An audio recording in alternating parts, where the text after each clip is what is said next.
Okay, well, hey, everybody. Welcome to the Logistics Lens. Appreciate you taking time to join us today. I got a really good session today with Mr. Joe Brooks, who's the Executive Director for the Regional Sustainment Framework up at OSW. And so we're going to talk a lot about the Regional Sustainment Framework, but also kind of delve into some other areas concerning the future of logistics and some lighthearted stuff at the end just to wrap it up. So first of all, Joe, thanks so much for being here today. Really, truly appreciate it.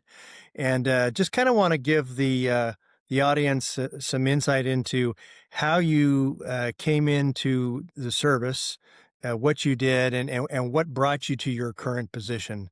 Just kind of an overview. And thanks for having me. It's quite an honor to be here, Kevin. And I look forward to talking to you about everything that we're doing here. I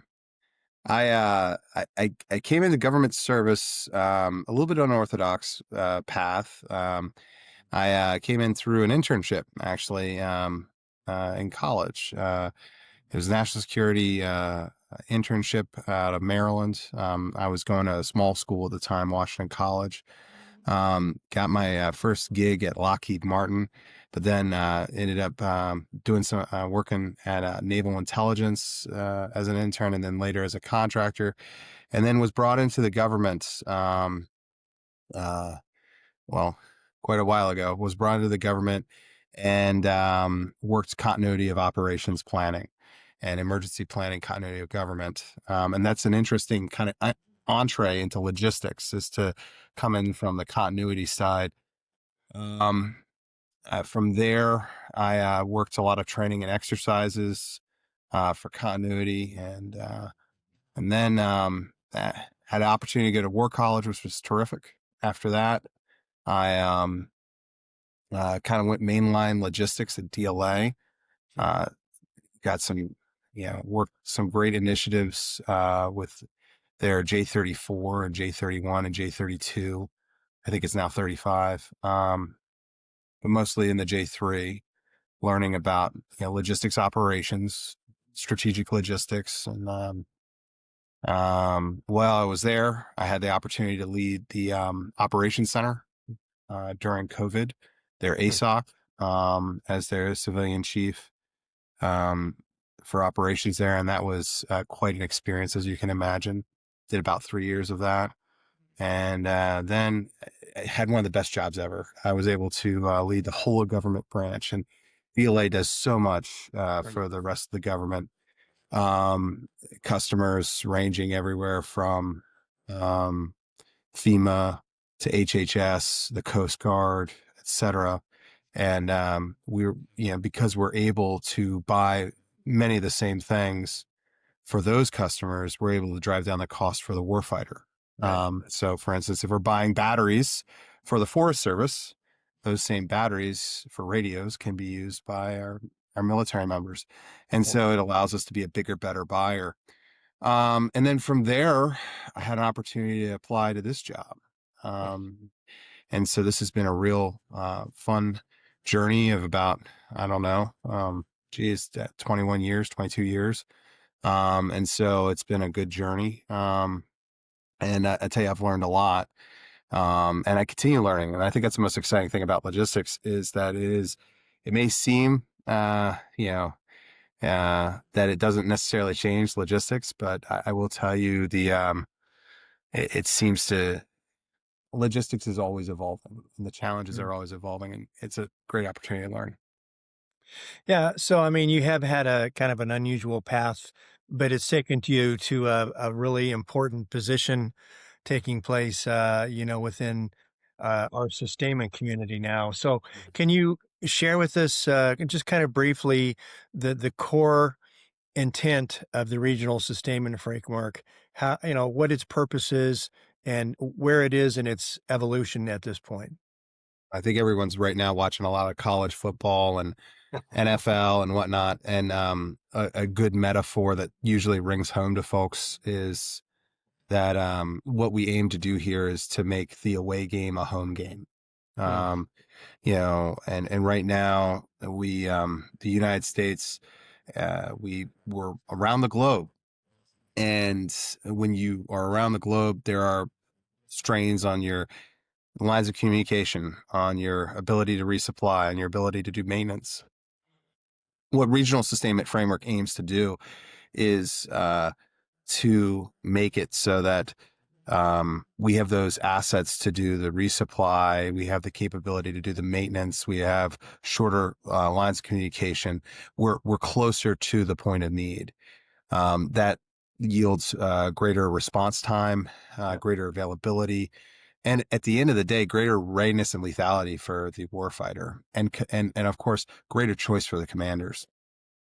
So you talked about a number of things there, but one of them having to do with the distance between homeland U.S. and where we expect something could happen. Obviously, that's what we're preparing for if necessary. That tyranny of distance is a real challenge, right? Shipping things from the AOR back to the United States to be repaired. That's kind of the way we've done it, although we've had some capabilities in other countries. But this is the real focus of the RSF, right? Is to be able to cut down that tyranny of distance and instead do the work in the AOR, saving time, saving money, resulting in higher operational readiness. So the tyranny of distance, what are you hearing about that? Or how do you focus on overcoming what is a really major significant challenge? Well, I mean, well, first and foremost, we're looking to supplement existing ways of doing logistics. We're not looking to necessarily replace it. So we still will need robust capabilities back in the United States. Right. Um, we'll still will need those capabilities in the organic industrial base and the commercial industrial base located here in the continental United States. But what we're trying to do is we're trying to create an opportunity to focus that what we have to do in the United States on those exquisite capabilities, on those capabilities that for either security reasons or technical reasons, et cetera, it's better off being done in the United States, or economic reasons. It's much better doing it in the United States. However, by focusing a lot of the initial repairs, the testing, um, closer to that point of need, what we're doing is we're allowing for greater prioritization.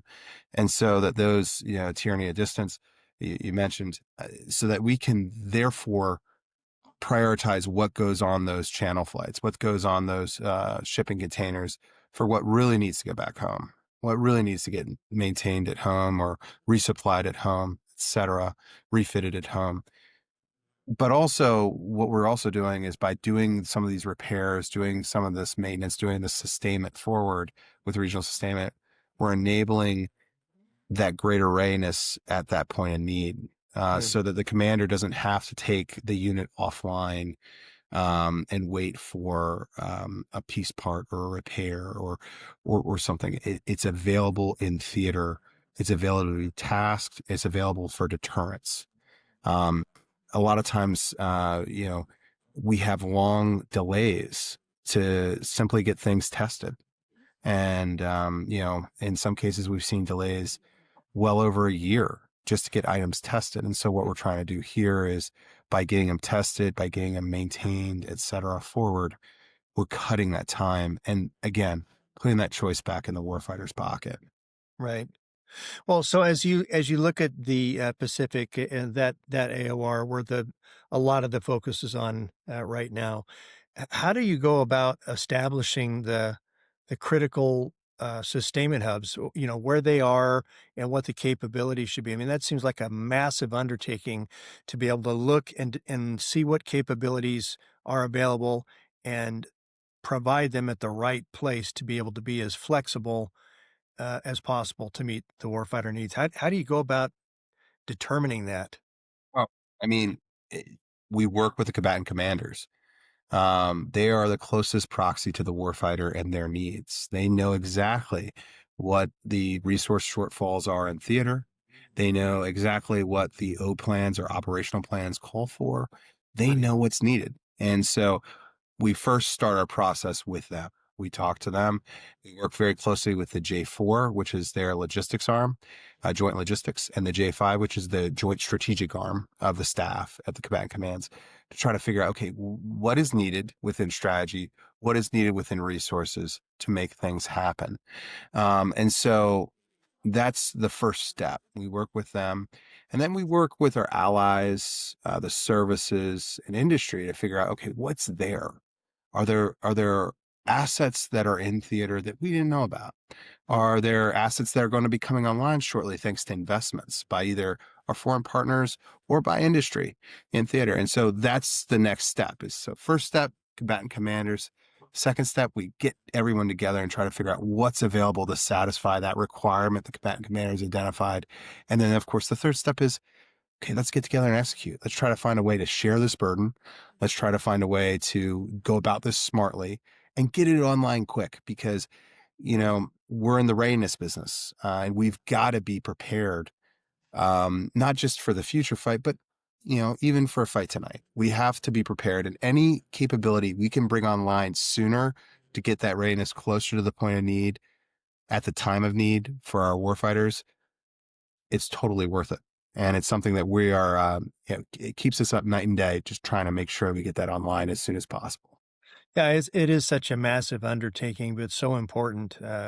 So it's, a lot of focus. So you're getting a lot of uh, across the services, across many agencies outside of the DOW that you need to work with to determine the best way ahead. I guess this is such a big important initiative. Are you finding that the implementation of the RSF is actually influencing the DOW's posture decisions and where they invest in infrastructure? I mean, is it Well, having that type of a wide scale impact? RSF is a fairly new concept. 2024 of May is when we published our initial document, and as such, it's working its way into the resourcing process. And as you know, that is a process that involves the Congress. It involves the various pieces of the executive branch, our interagency partners, of course, but also within the building of the Pentagon. It involves all sorts of other equities to include CAPE, OSW policy, et cetera. There's a lot of folks involved, and we've had, to your point, we've had a great reception. All of our partners within government, within industry, at our international level, are on board with what we're trying to do here, because it just makes sense. And I think everyone is starting to realize that, for instance, in peacetime, it's easy to approach resourcing from a fixed pie example. Like, I only have so many pieces of the pie. I can cut up so many ways, zero sum. But I think we're all seeing a future challenge where that pie could grow exponentially. And so how do we cut that up?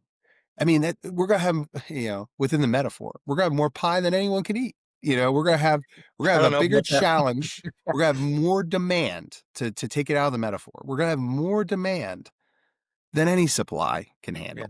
yeah. And so what we want to do is we want to be able to build those networks, right? And so you'll hear me talking, and Miss Smith and Miss Method talking, and even the secretary talking about pathways, Hmm. pathway projects. I actually like to think of that as actually a neural pathway. We're building these neural pathways within the staffs, within our allies, so that we can understand, okay, I've worked with these fellows before. I've worked with this team before. I know I can trust them. I know that this is their capability. I know how to transfer money from a practical perspective. I know that they have the right blueprints, they have the right tech specs, they have the right suppliers. The right relationships are in place. And so, right now, we're working through the resourcing, but we're also building these pathway projects. And these pathway projects are helping us learn how to work better together, how to burden share, and Hmm. how to optimize our responsiveness. Because there might be a case, and I know data is very important to you. You're one of the one of the top thinkers in our community about how we need to use data. But, these pathways are teaching us that it's essential for us to know where things are. Yeah. and not just within the DoD network, but within our networks of providers and within our allied networks. And so we need to have that cross data domain awareness of where these piece parts, I am focusing a lot on piece parts. It's not just piece parts, but where these items are so that we can optimize where we pull stock from in the case of emergency. Having a great capability forward in the Indo-Pacific is great until you realize you still have to ship the parts from, the continental United States. Now, if we Yeah. knew that we had a dual use part or dual use supply that was closer to the fight, well, that would really help optimize our repair network. So not only are we pulling um, not only are we doing the repair or the maintenance or the testing forward, but we're able to pull the components also forward. So there's even less delay. Again, our end goal is to make sure the warfighter has what they need, when they need, where they need it. And that's what Yeah. RSF is all about. That's such an exciting concept. I mean, I've been involved with it kind of in the background when the Yes. concept was being developed. More meat put on the bone, so to speak. It's just such an exciting topic and a massive undertaking, but so tremendously important to delivering the capabilities that we need for the future. I'm curious if you could talk a little bit about the interaction, the direct interaction you've had with the combatant commanders, obviously in the Indo-Pacific, but elsewhere, because I know you're doing work to try to go to some of the other commands, combatant commands also. But how has that interaction been between you and your team and the combatant commanders? Free flowing information back and forth. Are they excited about this? Do they understand and completely realize this is going to be a game changer for us? Oh man. Well, I mean, in many ways, the combat commanders um, get it more than anybody else. Yeah. And they're not only great for giving us our requirements, but they're great for being sensors. Huh. They work very closely with our foreign partners. They know what our foreign partners are capable of. They know what the foreign partners' readiness rates are. And so, and of course, thanks to our robust foreign military sales as a nation, um, we have a lot of interoperability. And so, with our foreign partners. So, in other words, if they're flying the same jet that we are, there's natural economies there that we can exploit, Right. right? We can exploit those economies of scale. They have to buy the same component that we do. Well, let's figure out how we can do this smarter, right? They Mhm. have to repair the same item that we do. We have an opportunity to combine our efforts, burden share, and make sure that we're being smart with both teams' resources. For the Allied team and the U.S. team, we're being very smart with our resources. Um, but our combatant commanders have been very helpful, and so far, again, we started in 2024, but we've been moving at a pretty darn fast pace. Indo-Pacific is our first priority, and we've Right. been working very closely with the Indo-Pacific J4 J5 staffs and leaders. We just had a wonderful session with Generals Bliss and Kidd over in Indo-PACOM, where we looked at what the next generation of RSF requirements might look like. We had a chance to get together not just with the services but with industry and with of course their combatant command staff, and again look at the challenges that could be coming our way and try to figure out, okay, how can RSF help? We've also had an opportunity to partner a lot with UCOM, and we're about ready Hmm. to roll out our first generation of RSF Pathfinders or Pathway projects, excuse me, Pathway projects in that AOR, in that area of responsibility, that is. And then one of the biggest surprises that I had was how fast CENTCOM has moved out. Hmm. Working with their staff and leaders, we've been able to move out incredibly fast with CENTCOM. And, you know, we've already had RSF capabilities um, assist the warfighter in times of need during crisis. Oh, We've really? already had that happen. It's allowed us to maintain greater readiness in theater. I'm not going to go into details, but it Yeah, it has helped us tremendously. that is So what's phenomenal. we're seeing RSF actually come to the fore right now. And I will tell you, especially in that theater, the OEM, the industry, was incredibly responsive. And so again, what I am seeing across the board is a readiness, a willingness to embrace RSF as a way to, again, ensure the lethality, the readiness, the safety, security of our forces forward. And again, also to approach burden sharing. I mean, you know, we do have, I think we're about ready to have $1 trillion budget. But that's not to say money's no object. We have to Right. be very smart about how we spend our resources. And that's not just money, that's also time. And Mhm. so we've got these great capabilities forward that we're developing with our allies and partners in industry. RSF is a great way to leverage those. That is, I really would love to know. You brought up that it's already been utilized. I know you can't go into it, but how exciting! I mean, to see this concept, it's not really a concept, but to see this initiative getting as much traction as it has, and people already seeing value from it, is it's just, you know, I get excited about it because I know it's a capability we need, and I'm happy that you're up there leading the charge. But it's a massive effort, not just by your shop, but many folks and agencies throughout government and industry. So, congratulations for where it's at right now. One of the things I want to talk about, though, is, if you're a loggy, you can't practically go a day without talking about contested logistics, right? I mean, that's something that we're all very concerned about. We're looking at it. How can we continue to conduct logistics operations in what will be a contested environment? And one saying that I hear that almost every time I hear it, it kind of makes the hair on the back of my neck stand up is, "Hey, we're gonna have to fight to get to the fight." So, contested logistics is no joke.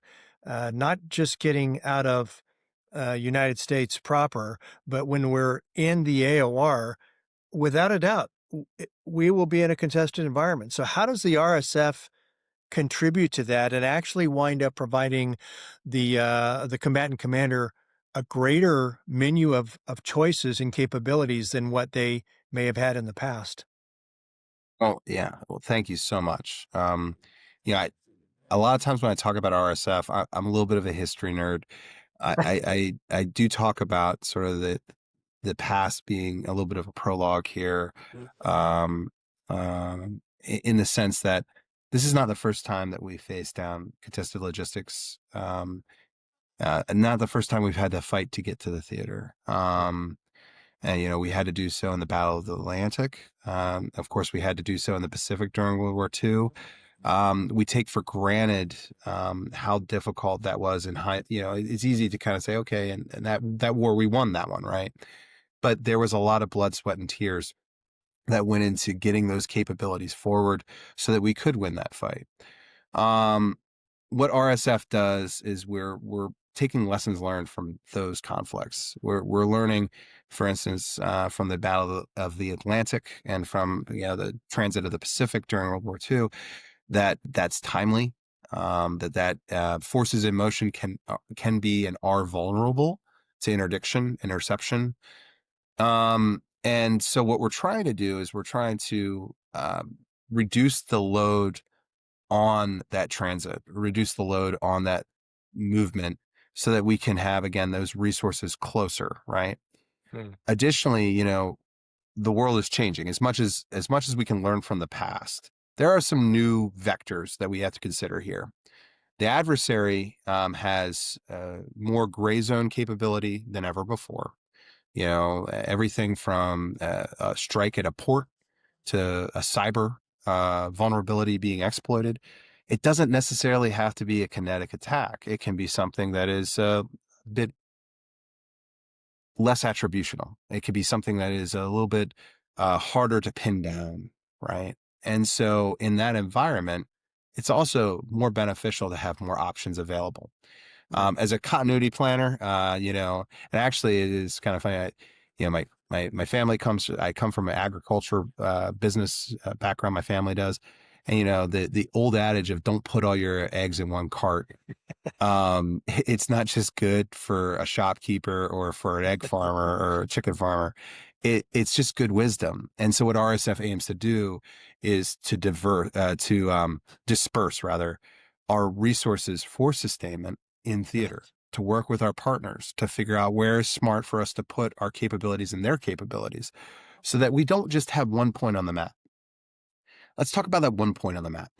Now, there are a lot of benefits that come with centralization, right? And there are a lot of capabilities. Some capabilities are only economically or security wise feasible to be kept in certain locations. 100% understand and agree with that. Those capabilities need to be protected and have good stewardship, essential. Um, but there are a lot of capabilities that we don't need to necessarily rely too much on that center for other again testing, maintenance, resupply. We don't have to rely so much on that center point.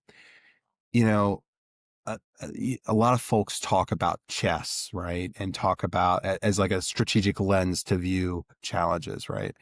And, one thing I like to think about is, chess is all about pattern recognition. If you realize what your adversary is doing, you can start checking them, you can start stopping their strategy in process because they have to go somewhere. They have to do something. You Right. can get inside their head. What RSF does for our combatant commanders is it gives them more options. It makes them less predictable. It makes it harder for that pattern recognition to stymie them. The adversary is going to look at a U.S. that is more dynamic because it doesn't have to get resupplied in one point, because it can go to other places. It can work with other partners to achieve the same ends. It's as simple as, if the adversary knows you have to sail east to get resupplied, well, they know which way you're going. But Right. if you have multiple points on the compass open to you as the commander, you can sail any given direction and get resupplied. And again, that makes it harder for your adversary to stop you. That Right. makes you safer. That also makes you more ready and lethal when the time comes for deterrence. So it really helps us out terrifically.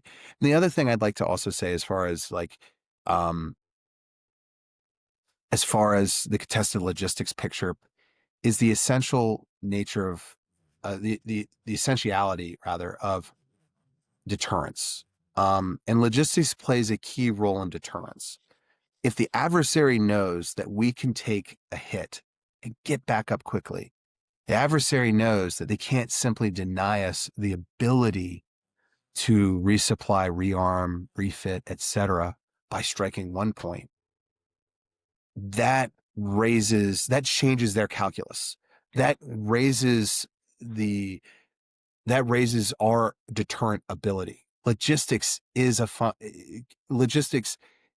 function that greatly aids deterrence, and RSF is part of that. Yeah. It's such an important capability, and you're just doing a great job, and I appreciate it, of explaining how the RSF will work, the key concepts of it, the importance of it. One thing you mentioned earlier that I wanted to circle back on was you talked about data, and I appreciate what you said about me being involved with the importance of data and trying to break down barriers. I mean, let's face it, there's a challenges sharing data within our own. Um, Service, from one place in the Air Force to another place in the Air Force, to the Air Force to the Army or there's challenges there. But clearly that's gonna be hugely important, for this to be as successful as it can be, for us to be able to share data between us and industry and our partner nation allies. How is that being addressed?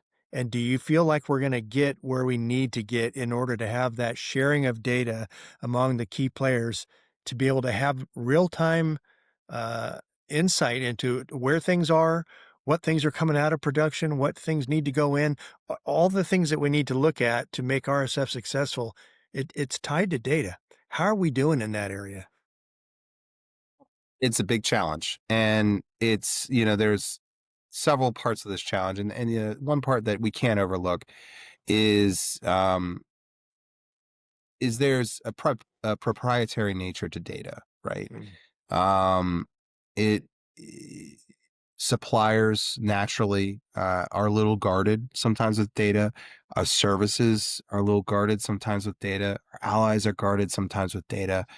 I think the biggest thing that with the biggest progress we've made is an acceptance that we need to show each other our cards occasionally, and I think that's made a big dent so far in getting everyone to the table. There are lots of technical solutions out there that are very interesting and capable. I will say, I think one of the biggest turning points for us was actually during COVID, when I was at the DLA's ASOC. We worked quite a bit with OSD at the time, OSW now, worked with other interagency partners such as HHS to combine our data pools with industry. And, that led to Advana and a couple other efforts where, you're creating data lakes, you're agglomerating data. So I think there's been some forward movement, not just in the willingness to share, but also, of course, in the development of tools, but also the process and methodology. I think we're making some big movements there. Um, I think there's a lot of work to be done. And It's tough. it's going to It's a be a very challenge. Yeah. interesting area to see mature over the next couple years. But I don't think it's going to be too long, especially with, AI. We have Gemini coming online here in DOW.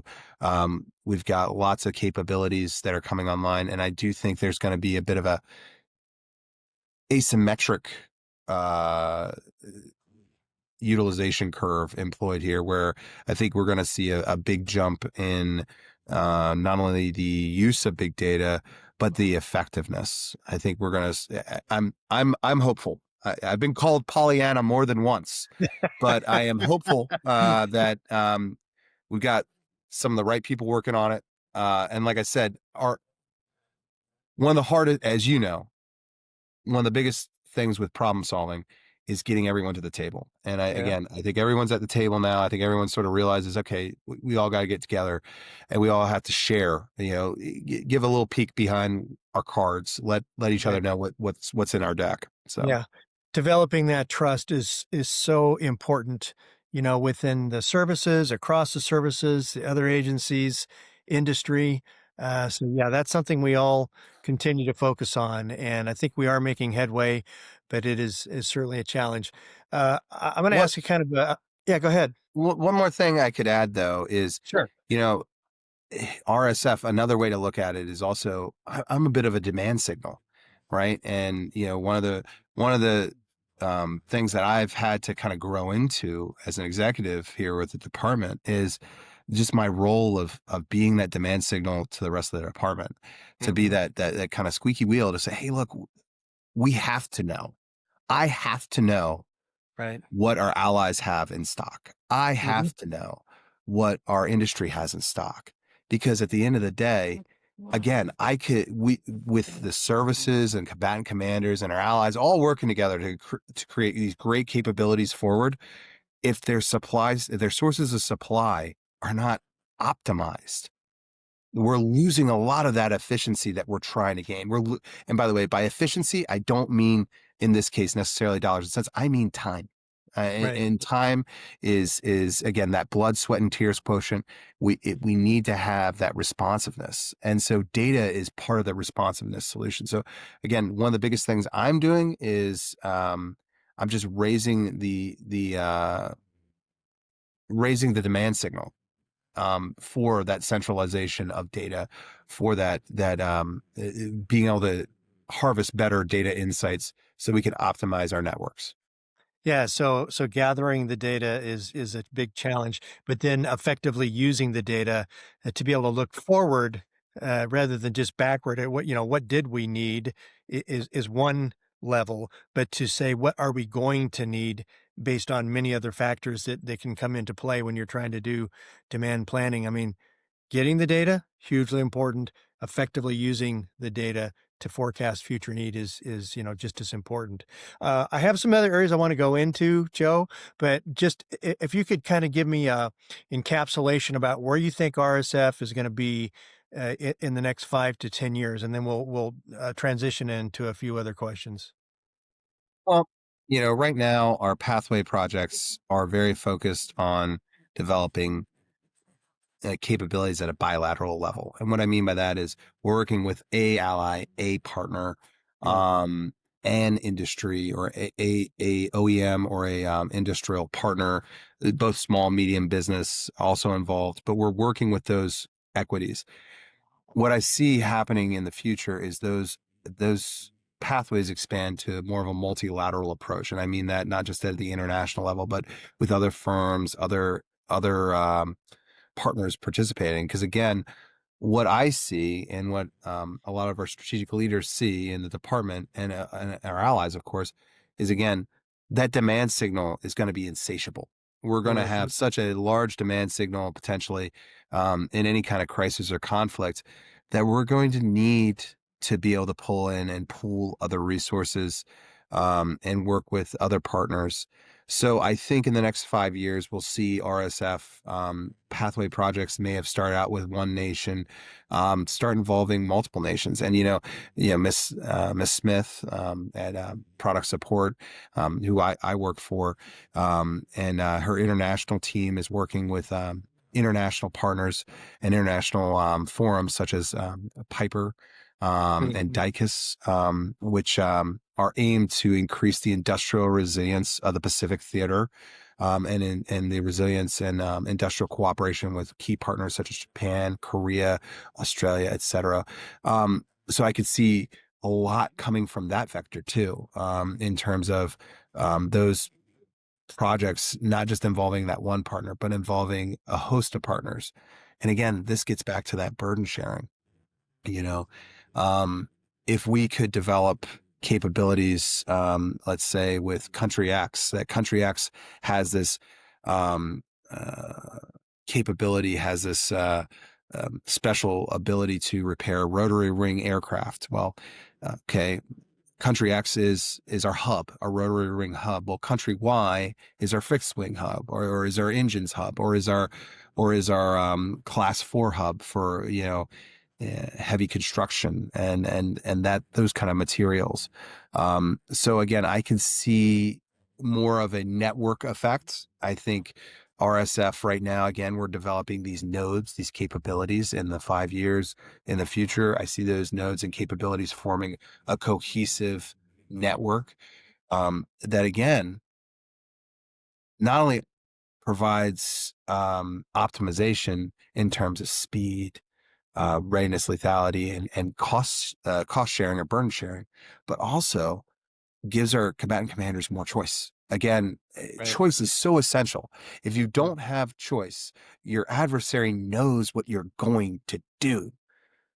Logistics is all about trying to find choice for our Yeah. warfighter, and Yeah. that's what RSF is really all about as well. So. Well, I'll tell you, absolutely love your passion. You and I share a great love of our community, and we certainly see the importance of what's being done there with the RSF team. You've got great folks working on your team. I get a chance to interact with them on a somewhat frequent basis for various reasons. And what a great team! And talking to the folks out in the services that are involved with the RSF, everybody is focused on making this thing successful because, like you said, giving choice to the combatant commander about how they're going to move forward, how they're going to operate, is hugely important and beneficial to them. So, uh, the RSF, what a great thing. Appreciate all your work that you're doing there. I gotta say, you have a lot of eyes on you. So a question I wanted to ask you because I know you pretty well, and you're uh, you like to joke. You're a fun person, but you're tremendously focused and doing everything you can to make the RSF successful. But how do you manage your own stress in this environment? What do you do to kind of stay motivated and work through the tough times? Well, first of all, you set a lot of eyes on me, and the first thing I thought of was my kids. I've got three great kids. They're all elementary age, although two of them are about ready to age out. I don't know if we're ready for that for age in the middle school. I don't know if we're ready for middle school. I've got a great wife. She's also a federal servant. Works Hmm. for DOJ. A great family. And I will tell you, the root of most everything that I do is, of course, rooted in my family, and that extends beyond the nuclear family. I've got great parents and great brothers and sisters, et cetera. But I will say, role models are essential. I'll tell anybody, that I am the beneficiary of a lot of great people taking me aside and help me out, help me learn. Um, you got the family, you got the role model system, the network. I'll also say it's so important to embrace sport. I And my sport of choice is Brazilian Jiu-Jitsu. I've been doing some form of Jiu-Jitsu for about 20 years. I coach kids and adults, and it's a lot of fun. I used to compete a little bit here and there, low level stuff, but I used to compete. It was fun. Brazilian Jiu-Jitsu is a great hobby, a great sport, good for fitness, good. And also when you're engaged in that kind of thing, you got to forget about what you had coming in. You can't be thinking about the work day, can't be thinking about this. You got to be focused on the person in front of you because it can get a little sporty. Yeah. Also music's essential. Hmm. I love doing a little bit of playing here and there. I'm not overly talented, but I do enjoy Playing what? playing. What do you play? What's the So, instrument? I'm a drummer, but I picked up guitar and piano so that I could be a better musician. Oh, okay. Occasionally, do a little. I used to do a little gigging with a couple of groups, but now it's pretty much, whenever the church needs something, or whenever the kids want to jam, which is a lot of fun. So So can we find any of this on YouTube or MTV or any of that stuff? Would I'll we never would we tell. find? I'll never tell. No, yeah, yeah. I've done a couple things that have made it into the Apple Music and Spotify Really? area, but yeah, but it's that's You for rolling in those royalties, are you? no, no, there's no money in that. I don't know how folks do it. I guess it's a lot of touring, but no, it's important. I guess the larger point though is, sport is so important, to have a healthy, balanced mind. It's important to have a healthy, and that's one thing I gotta tell you, DOD or DOW is terrific at, and, is, the emphasis on physical fitness, emphasis on, even for our staffs, getting out, even if it's a walk around the building, Yeah, clear your yeah. head, Yep. you know, get Exactly. some exercise in.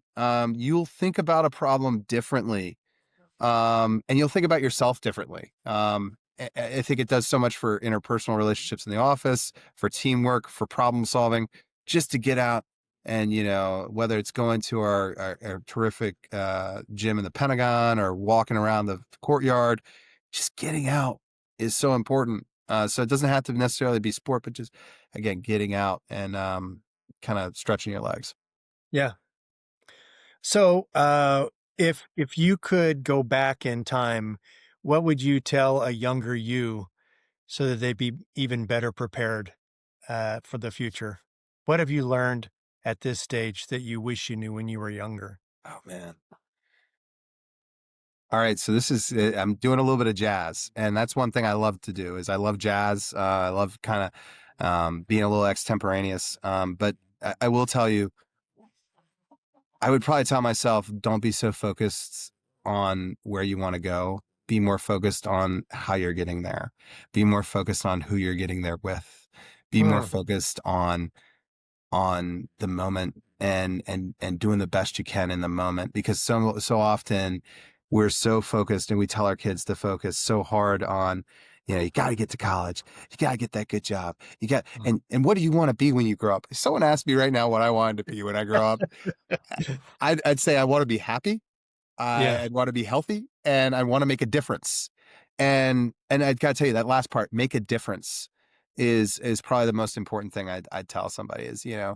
if you feel like you're making a difference at your gig, no matter what it is, you're doing good.